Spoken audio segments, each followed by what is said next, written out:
4 يوليو المريخ في الدرجة 3 52 جوازاء بيتك العاشر مقترن بأورانوس في الدرجة 3 في نفس الدرجة يعني بيتك العاشر. بيعتبر هذا من أقوى أحداث الفترة.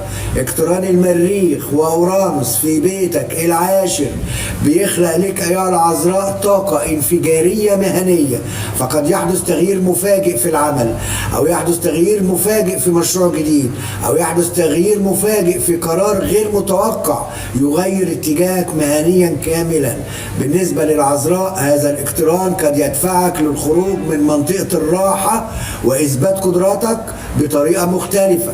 البعض منكم ممكن يقرر بدء مشروع مستقل، البعض الآخر ممكن يفكر في إدخال تقنية أو فكرة جديدة لمجال عمله.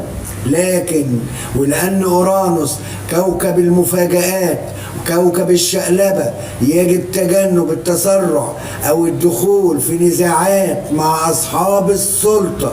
كوكب الكهرباء خلي بالك من انك انت تعمل مايا. شكرا للتحية مايا، شكرا للتحية.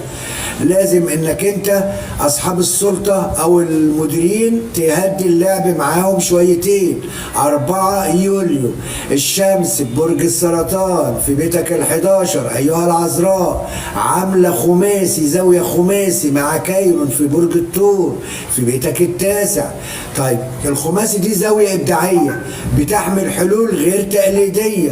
طب الشمس لما تبقى في البيت ال11 بتنشط الاصدقاء والمجموعات وتحقيق الاهداف المستقبلية، بينما كيرون في البيت التاسع يمنحك فرصة لتحويل تجربة مؤلمة انت مريت بها لحكمة نافعة.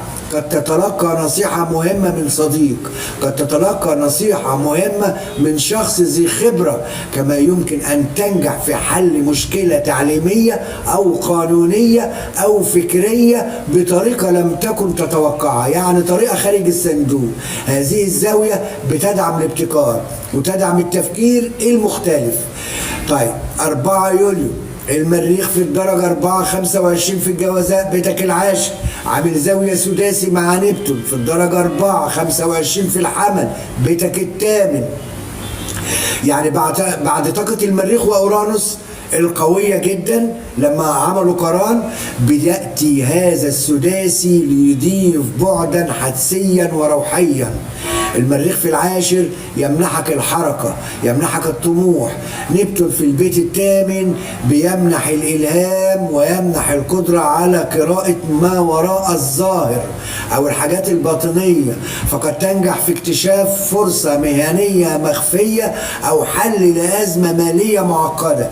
كما أن قوة الحدس يمكن أن يكون مرتفعا جدا خلال هذه الفترة، خاصة فيما يتعلق بالاستثمار أو الشراكات أو القرارات المهنية الكبرى.